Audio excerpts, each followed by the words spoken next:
आदाब नाज़रीन, आप देख रहे हैं गुलिस्तान न्यूज़। टाइम बज चुके हैं। खबरनामा लेकर मैं आपका मेज़बान गौहर कुछ आपकी खिदमत में हाजिर। तफसीलात से पहले नजर डालते हैं सुर्खियों पर।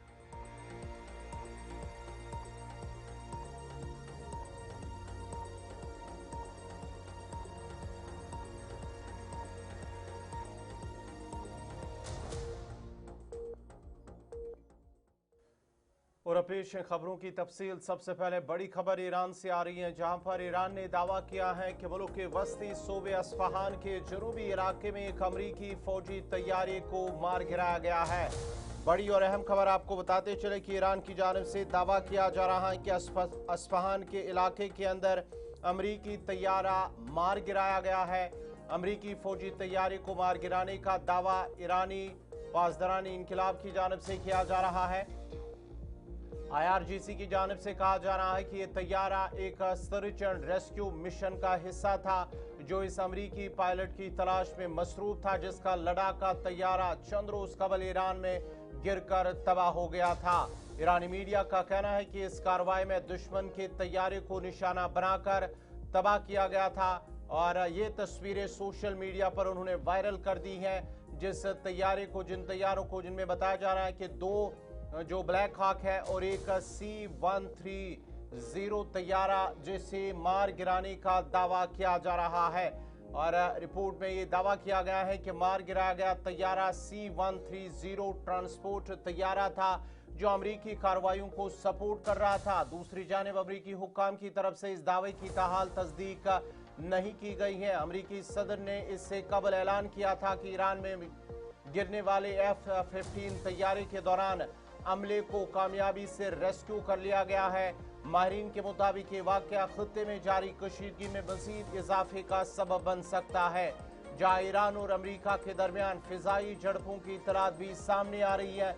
लेकिन इस बीच IRGC की जानिब से एक वीडियो भी जाहिर सोशल मीडिया पर वायरल कर दिया गया है, जिसमें तबाहशुदा तैयारी की तस्वीरें सामने आई और कहा जा रहा है कि IRGC की जानिब से उन्होंने दावा किया है कि जो इस रेस्क्यू ऑपरेशन का हिस्सा अमेरिकी तैयारे थे, जिनमें एक C-130 तैयारा और दो ब्लैक हॉक हेलीकॉप्टर वो इस ऑपरेशन का हिस्सा थे, उन्हें मार गिराया गया है। लेकिन अभी तक ये तस्दीक नहीं हुई है कि क्या उन तैयारों में जो अमला था उनकी हलाकत के हवाले से कोई इत्तला सामने नहीं आई है और ना ही इस सिलसिले में अमेरिका की जानिब से कोई तस्दीक नहीं हुई है।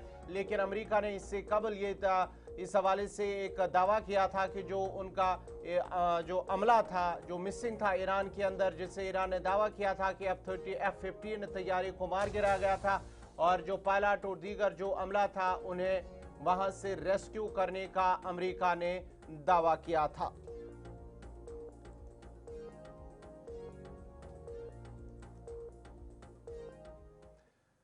बढ़ते आगे बात जरा अब इजराइल की करेंगे, क्योंकि इजराइल के एयरपोर्ट के अंदर जो इजराइल का बेन गोरियन एयरपोर्ट है, वहां पर मुश्तबा बड़े पैकेज से उठने वाले घने सियाह धुएं के बाद अचानक हंगामी सूरत-ए-हाल पैदा हो गई है और एयरपोर्ट के अंदर सभी मुसाफिरों को बाहर निकाला गया है और वहां पर केमिकल यूनिट की जो माहिरीन की टीम है एयरपोर्ट के अंदर पहुंच चुकी है। बड़ी और अहम खबर आपको बताते चले कि इजराइल के बेन गोरियन एयरपोर्ट में एक मुश्तबा बड़े पैकेज से उठने वाले घने सियाह धुएं के बाद अचानक हंगामी सूरत-ए-हाल पैदा हो गई है। एयरपोर्ट हुकाम के मुताबिक टर्मिनल के एक हिस्से में रखे गए एक बड़े पार्सल से अचानक धुआं उठना शुरू हुआ है, जिसके बाद ही फौरी तौर पर सिक्योरिटी अलर्ट जारी कर दिया गया है। एहतियाती तदाबीर के तौर पर मुसाफिरों को फौरी तौर पर महफूज मकामात पर मुंतकिल किया गया है और मुतासरा इलाके को खाली करा लिया गया है। रेस्क्यू और फायर ब्रिगेड की टीमें मौके पर पहुंच गई हैं, जबकि सूरत-ए-हाल की नवीयत को देखते हुए केमिकल यूनिट के माहिरीन को भी तलब कर लिया गया है, ताकि धुएं की नवीयत और मुमकिन खतरात का तयन किया जा सके। इब्तिदाई इत्तलात के मुताबिक किसी जानी नुकसान की खबर सामने नहीं आई है, ताहम हुक्काम ने इलाके को सील करके मुकम्मल तहकीकात शुरू कर दी है। सिक्योरिटी इदारे इस बात का जायजा ले रहे हैं कि आया ये वाकया हादसाती था या इसके पीछे कोई बदनीति या किसी ने इस हवाले से कोई वहां पर धमाका या कुछ हुआ है। इस हवाले से तहकीकात लगातार जारी है।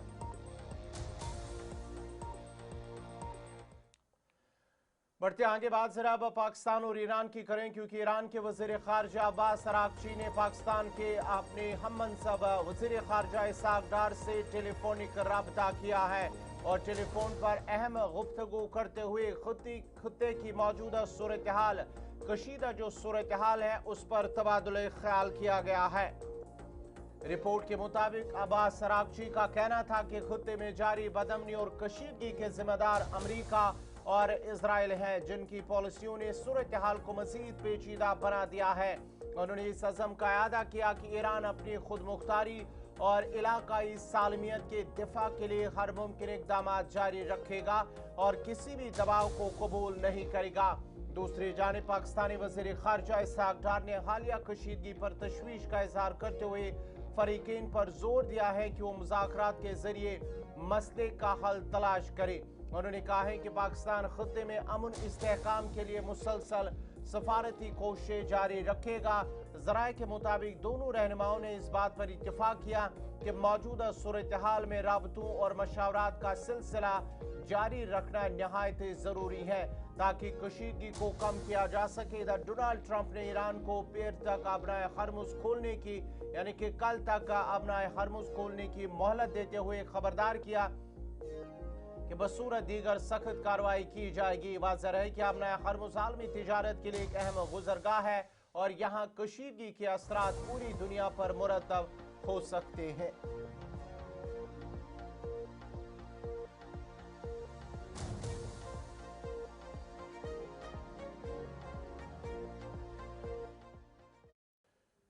चलिए नाजरीन, बढ़ते आगे बात जरा अब ईरान की हो रही, तो ईरान के हवाले से आपको बताते चले कि मुल्क भर के अंदर ईरान की जो सूरत हाल है उस सिलसिले में एहतियात इमदाद जो है उसका सिलसिला भी आज भी जारी है और इस सिलसिले में जम्मू कश्मीर के अंदर भी एहतियात जमा की गई हैं, क्योंकि मशरिक वस्ता बहरान के बीच ईरान ने दुनिया भर के ममालिक से मदद तलब की है। भारत में भी ईरान की मदद के लिए हाथ बढ़ाया गया।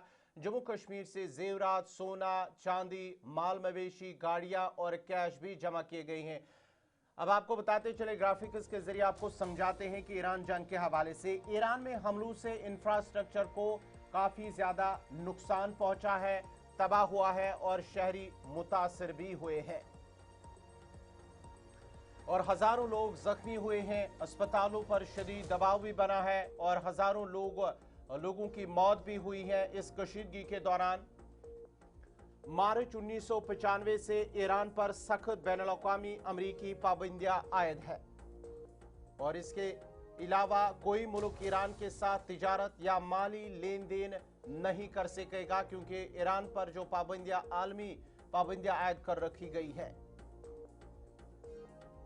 उसके साथ साथ ही ईरानी करेंसी और बैनुल-अक़वामी फंड्स की रसाई भी बंद है, क्योंकि कोई भी करेंसी यहाँ पर कोई एक्सचेंज बिजनेस वगैरह नहीं कर सकता और ना ही उन्हें डायरेक्टली कोई फंड भेज सकता है।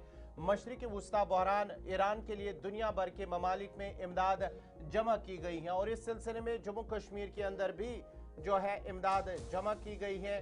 भारत के अंदर मुख्तलिफ शहरों के अंदर जहाँ पर ईरान की मदद के लिए हाथ बढ़ाया गया है और जहां पर कैश, सोना, चांदी और उसके अलावा दीगर चीजें भी जमा की गई हैं और वादी कश्मीर के अंदर से जेवरात जैसे सोना, चांदी और माल मवेशी भी पेश किए गए हैं, गाड़ियां भी पेश की गई हैं ईरान की मदद के लिए। कश्मीर में ईरान की इमदाद के लिए तकरीबन 500 से 600 करोड़ की रकूमात जमा की गई है। ईरान पर आलमी पाबंदियों के बाइस बैंकिंग चैनल्स के जरिए रकम भेजना मुमकिन नहीं, क्योंकि ईरान के अंदर जो आलमी पाबंदियां है उसकी वजह से हम डायरेक्टली बैंकिंग के जरिए ईरान को मदद नहीं भेज सकते। अब सफारत खानों को सरकारी अकाउंट्स में एहतियात लेने की इजाजत भी नहीं है अगर आप सफारत खाने के जरिए, लेकिन वो भी मुमकिन नहीं है क्योंकि इस पर ईरान पर आलमी पाबंदियां आयद की जा चुकी हैं। अब स्टेट बैंक ऑफ इंडिया में एहतियात के लिए खुसूसी अकाउंट कायम किया गया है। अब ईरान की जानिब से कोशिश की गई है आखिरकार जो एहतियात जमा की गई हैं कैसे हम ईरान तक पहुंचा सकते हैं, इसलिए अब भारत के अंदर स्टेट बैंक ऑफ इंडिया के अंदर इसके लिए खुसूसी अकाउंट कायम किया गया है। तमाम एहतियात अब मखसूस बैंक अकाउंट में जमा किए जाएंगे। जो खुसूसी अकाउंट खोला गया है स्टेट बैंक ऑफ इंडिया के यहाँ और ईरानी सफारत खाने ने भारतीय शहरियों और कश्मीर के लोगों का शुक्रिया इस सिलसिले में किया कि जिस तरह से एहतियात इमदाद जमा की गई है।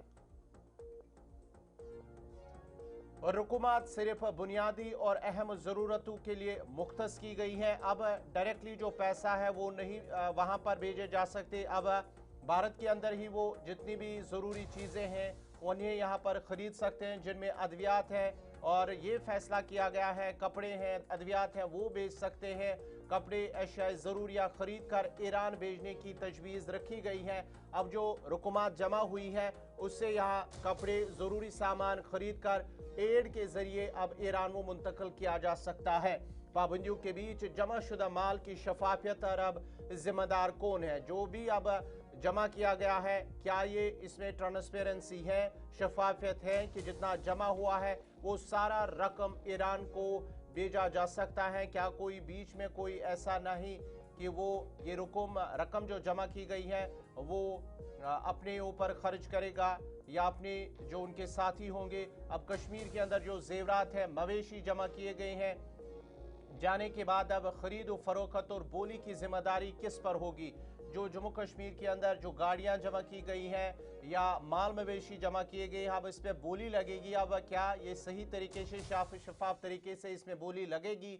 क्या अतियात और खैरात की शफाफियत और आवाम की आसानी के लिए कमेटी तश्कील देने की अशद ज़रूरत है? ये कुछ सवालात हैं जिनका अब जवाब देना भी बहुत ज़्यादा ज़रूरी है।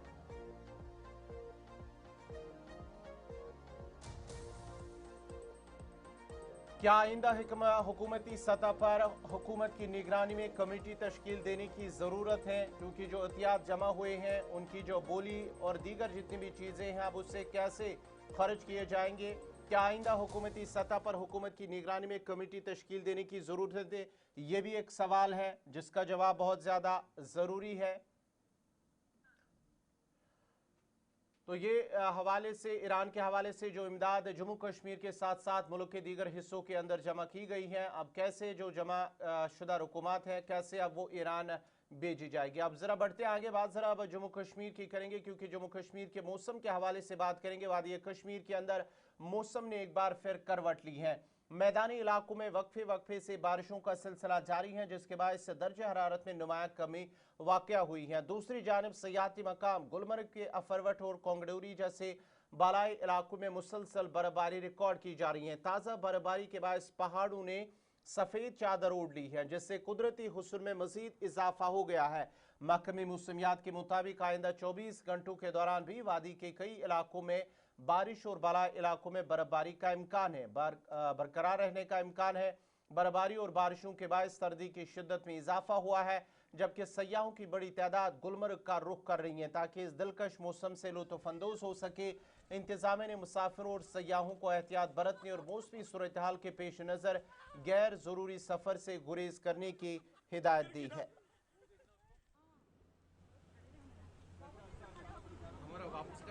मैं विभव श्रीवास्तव, मैं दिल्ली में एडवोकेट हूँ। वहाँ से आया हूँ यहाँ घूमने के लिए। और वास्तव में अगर धरती में कहीं स्वर्ग है तो कश्मीर ही है। और गुलमर्ग में अप्रैल के महीने में बर्फबारी क्या चार चांद लगा देती है। और यहाँ के लोग इतने सपोर्टिव हैं, इतने सपोर्टिव हैं कि मैं उनकी तारीफ़ करूँ तो कम है। यहाँ का आने के बाद मुझको ये अनुभव हुआ कि ये हमारे देश का एक अभिन्न अंग है और इतना खूबसूरत है, लोगों को यहाँ आके टूरिज्म को और बढ़ावा देना चाहिए।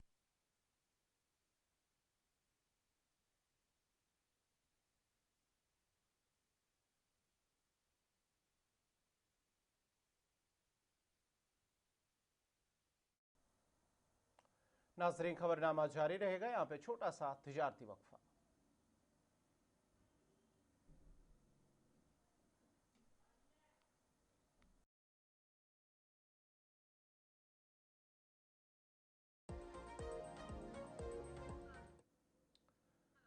ब्रेक के बाद आपका दोबारा खैर मकदम है। ब्लॉक सुरनकोट के तमाम मुस्तकिल मुलाजमीन ने सब डिस्ट्रिक्ट अस्पताल सुरनकोट में अपनी जारी हड़ताल को बरकरार रखते हुए पुरअमन एहतजाज किया है। यह एहतजाज हुकूमत की जानिब से 2.5 दिन की तनख्वाहों की कटौती के हालिया हुक्म के खिलाफ किया जा रहा है। मुलाजमीन का कहना था कि वो 24 घंटे हफ्ते के 7वें दिन आवाम की खिदमत में मसरूफ़ रहते हैं और हर वबा और हर मुश्किल वक्त में अपनी जिम्मेदारियाँ एहसन तरीके से अंजाम देते हैं। लिहाजा अगर वो मुसलसल खदमात अंजाम दे रहे हैं तो उन्हें उनका जायज़ हक और इंसाफ मिलना चाहिए। तमाम मुलाजमीन ने मुतफ़िका तौर पर मुतालबा किया है कि इस गैर मुनसिफाना फैसले को फौरी तौर पर वापस लिया जाए और उनके मसाइल का हल निकाला जाए।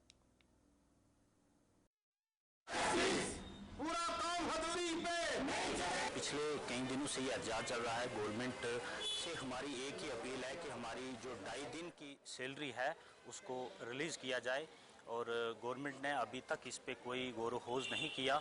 हम फिर दोबारा आज आपके चैनल के माध्यम से ये बात गवर्नमेंट तक, हायर हुकाम तक पहुंचाना चाहते हैं कि हमारी जो ये सैलरी है ये हमारा काम है। हम 24/7 काम करते हैं। कोई भी पैंडेमिक हो, कोविड जैसे हालात हैं हमने डील किए हैं, और भी जितने भी पैंडेमिक हैं या ऐसे जंग के हालात होते हैं हम खड़े रहते हैं, पेशेंट के साथ हम खड़े रहते हैं, इमरजेंसी सर्विसेज हम प्रोवाइड करते हैं। तो फिर हमारे साथ ये इनजस्टिस नहीं होनी चाहिए। हमारे साथ जस्टिस करें और हमें अपना हक दें। हम कोई उनसे ऐसे भीख नहीं मांग रहे। ये हम 2.5 दिन जो काम कर रहे हैं उसकी हम तनख्वाह मांग रहे हैं। 2.5 दिन अगर हम नहीं काम करते तो हम कभी गवर्नमेंट से हक नहीं मांगते। तो यही है मेरी आखिर में कि गवर्नमेंट इस पे गौर करे और हमारी सैलरी को रिलीज़ करे। हमारी काफ़ी दिन से ये प्रोटेस्ट चल रही थी। आज फिर हमें कल से 72 घंटे की फिर से कॉल आई। हमने पुरअमन तरीके से, आज तक हम पुरअमन तरीके से बिल्कुल स्ट्राइक करते रहे। हमने कुछ भी, हमारी जो भी इमरजेंसीज थी वो चलती रही, हमारे ऑफिसर्स ने अरेंज किए, सब कुछ हमने पुरअमन तरीके से किया। लेकिन अभी तक हमें जहाँ तक हमने सुना है वहाँ तक है कि हमारी जो एडमिनिस्ट्रेशन है, हमारे जो आला हुक्मरान है, उनके कान पर अभी जूं तक नहीं रहेंगी। अभी कुछ भी नहीं, इसका कोई भी हल नहीं हुआ है। हम लोग इंतज़ार में, कुछ ना कुछ अगर नहीं हुई, कल तक ये कुछ भी नहीं हुआ तो जैसे बाकी जगह पे सब निकल गए हैं सड़कों पे, हमने भी सड़कों पे उतर जाना है। और कल से आगे से हमारे कोई भी जो स्टाफ है वो काम करने को बिल्कुल राज़ी नहीं है। एहतजाज पे हम बैठे हैं यहाँ पे। हमारा मसला वही 2.5 दिन की सैलरी का था, जिसमें हम छुट्टियों में काम करते थे, उसके बदले में गवर्नमेंट हमें वो सैलरी देती थी। कोई हम पे एहसान नहीं कर रही थी। अगर हमें काम लेके हमसे तो वो फिर हमें इस दिन की सैलरी नहीं देंगे तो ये सरासर नाइंसाफ़ी है। आला हुक्मरान से हमारी यही अपील है कि वो हमारी 2.5 दिन की सैलरी को रिस्टोर करें। काफ़ी दिनों से हम यही मांग उनसे कर रहे हैं, लेकिन अभी तक हमें इसका जवाब कुछ नहीं मिल रहा। तो ये स्ट्राइक ऐसे ही कंटिन्यू चलेगी। तो अभी तो हम पूरा अमन तरीके से करें, हमारी OPD भी चल रही है, हमारी कैजुअल्टीज़ भी चल रही हैं, लेकिन हम नहीं चाहते कि जो आवाम है वो आगे आके सफ़र करे, उनको कोई तकलीफ़ों का सामना करना पड़े, परेशानियों का सामना करना पड़े। बीमारी कोई दिन या छुट्टी या सर्दी या गर्मी देकर नहीं आती, वो किसी भी टाइम बीमार हो सकता है। बारिश हो, बर्फ़ हो, मौसम के जैसे भी हालात हों, हमने गवर्नमेंट को ड्यूटी सर अंजाम दी है। छुट्टियों की बात जो है 2.5 दिन की सैलरी के जो सिलसिले में हमने दी वो देते रहे। आगे भी हम ड्यूटी तो करेंगे, लेकिन हमारे साथ नाइंसाफ़ी तो ना करे। जो ऑलरेडी हम तो नई डिमांड लेके तो कुछ बैठे नहीं है यहाँ पे। ऑलरेडी हम जो सैलरी ले रहे थे उसके बदले में हम वो काम कर रहे थे गेस्टेड हॉलीडेज़ को और संडे को। तो वही अगर हमारी सैलरी वो जो है वो रिस्टोर करें, यही हमारी डिमांड है। फिलहाल पूरा अमन एहतजाज पे हम बैठे हैं। हमने कोई भी किसी भी किस्म का ऐसा कोई मसला नहीं किया है, वरना आगे। बसंतपुर अतराल के सिख बरादरी ने सरकार के खिलाफ खामोश एहतजाज करते हुए कहा है कि गुरुद्वारा के लिए रसोई गैस की कमी की वजह से उन्हें परेशानी का सामना करना पड़ रहा है।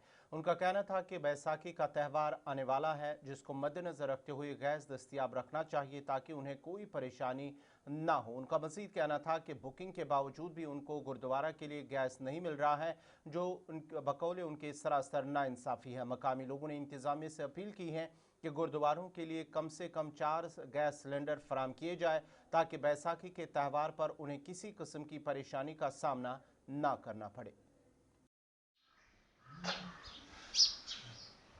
सर, हमारा जो आज का प्रोटेस्ट है ये हमारा पर्सनल अपने घर के लिए नहीं है, ये गुरुद्वारे के लिए है। हमारे यहाँ जितने भी काउंटर हैं उनसे हम बात करते हैं कि हमें गैस चाहिए, वो लोग ये कह रहे हैं कि गैस जो पुरानी बुकिंग वाले हैं पहले उनको मिलेगा। बड़े अफसोस के साथ ये कहना चाहता है उमर अब्दुल्ला साहब, मैं एक रिक्वेस्ट कर रहा हूँ आपसे कि अगर आप हमारे इस चैनल को देख रहे हो, आप मुझे ये बताइए कि हमें गैस क्यों नहीं मिल रहा। हमारा बैसाखी का बड़ा दिन है, इसका मतलब ये है कि हम माइनॉरिटी पर्सन, हमें इग्नोर किया जा रहा है। हम माइनॉरिटी पर्सन है ना, इसलिए हमें इग्नोर किया जा रहा है। आपको तो हमारे गुरुद्वारे में पर्सनली सिलेंडर देने चाहिए। सो हमारी आपसे यही रिक्वेस्ट है कि जितना हो सके हमें जितने भी कश्मीर वैली के गुरुद्वारे हैं सबके लिए 3 से 4 सिलेंडर प्रोवाइड किए जाएं ताकि जो प्रोग्राम है इसको अच्छे ढंग से किया जाए। सर बात की है, वो कह रहे हैं आपने जो बुकिंग करी है वो कैंसिल होगी। ये लोग इसको ब्लैक कर रहे हैं, हमारे तक सिलेंडर पहुंच नहीं रहा है। हम अपने घर के लिए सिलेंडर नहीं मांग रहे हैं, हमारे गुरुद्वारे के लिए। आप देख सकते हैं गुरुद्वारे के पीछे बोर्ड भी लगा हुआ है, हम गुरुद्वारे के सहन में खड़े हैं। अब किसके पास हम जाएंगे जब इंतजामिया हमारी बात नहीं सुनेगा? मीडिया पर्सन को हमने यहाँ बुलाया तभी जाके हमारी बात कहीं आगे पहुंच सकती है। मैं आपका बड़ा शुक्रगुजार हूँ और मैं इस बात को पूरी तरीके यकीन से कहता हूँ कि आप हमारी जो बात है ये इंतजामिया तक पहुंचाएंगे। इसका मतलब यह कि माइनॉरिटी पर्सन है तभी हमारे को इग्नोर किया जा रहा है। हमारी यही अपील है कि हमारे गुरुद्वारे के लिए 4 सिलेंडर कम से कम नॉर्मली बुक तो किए जाएं। हम बुकिंग करवाते हैं, बोलते हैं आपकी बुकिंग है ही नहीं कहीं। अब हम किसके पास जाएं? क्या हमारे गुरुद्वारे के लिए 4 सिलेंडर अवेलेबल नहीं हो सकते हैं? हमारी रिक्वेस्ट यही है इंतजामिया तक पहुंचाने के लिए कि हमें गैस मिलना चाहिए। बड़ा दिन आ रहा है बैसाखी का, लिहाजा कर गैस की प्रॉब्लम है। वो तो सबको पता है गैस की प्रॉब्लम है, लेकिन 1-2 मिलने चाहिए क्योंकि बड़ा दिन आ रहा है। अगर बड़े दिन पर नहीं मिला तो फिर क्या फ़ायदा हमारा बड़ा दिन के बनाने के? हमें चाय बनानी पड़ती है, लंगर बनाना पड़ता है बड़े दिन पर। लिहाजा करके हमारी रिक्वेस्ट है कि यही कि इंतजामिया तक आप हमारी बात पहुँचाओ और हमें ये हल होना चाहिए कि गैस मिलना चाहिए हमें वक्त पर। ताकि गैस वालों को हमने बोला कि हमने बुकिंग भी की है, लेकिन वो बोल रहे हैं कि ना जी ये पुरानी बुकिंग है, आप नई बुकिंग करो। जब नई बुकिंग करेंगे उसके बाद 1 महीना लग जाएगा, जब तक हमारा बड़ा दिन निकल जाएगा। फिर क्या करेंगे हम गैस को? तो हमें अगर घर के लिए ना भी दें लेकिन गुरुद्वारा साहब के लिए होना चाहिए। हम यही रिक्वेस्ट करते हैं आपसे कि आप हमारी बात आगे पहुँचाओ।